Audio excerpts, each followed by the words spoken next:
Alain, propos d'un Normand. La pensée et les passions.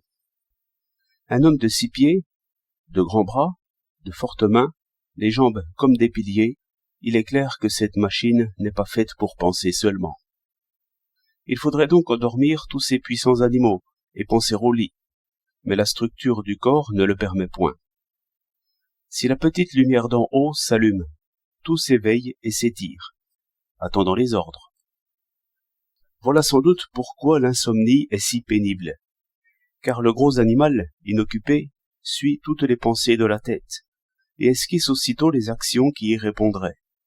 De là une agitation sans résultat et perpétuellement contrariée. La loi du corps, c'est l'action immédiate, mais une pensée d'action, sans hésitation, sans contradiction intérieure, ce n'est plus du tout une pensée. Ainsi, quand je pense à marcher et que je marche, la pensée est aussitôt noyée dans l'action. Penser, a dit quelqu'un, c'est se retenir d'agir.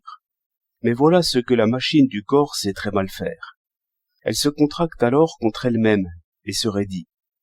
À celui qui n'en a point l'habitude, penser est bientôt une rage et une colère. Voilà le supplice des passions. Ce sont des pensées qui se contrarient, des résolutions prises et aussitôt annulées par d'autres. Enfin, tout le mal de l'hésitation avec un violent désir d'action. Chez un homme engourdi d'ordinaire, ce n'est que le supplice de penser.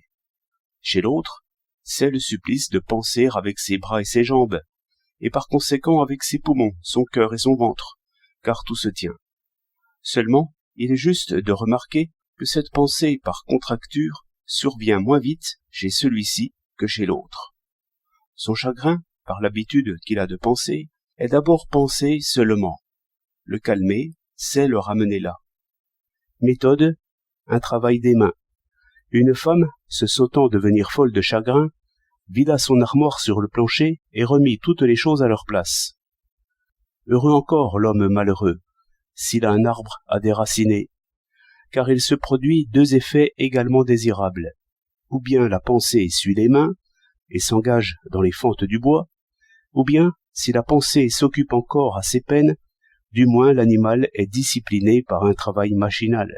Les mouvements sont comme un massage pour l'étranglement de soi-même. La pensée est délivrée et comme délestée.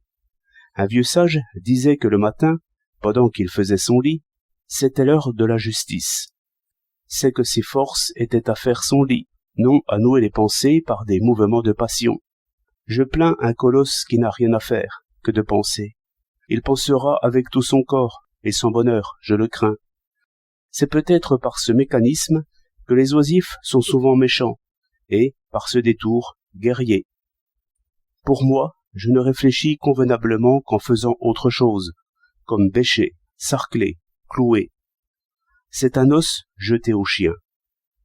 3 octobre 1913.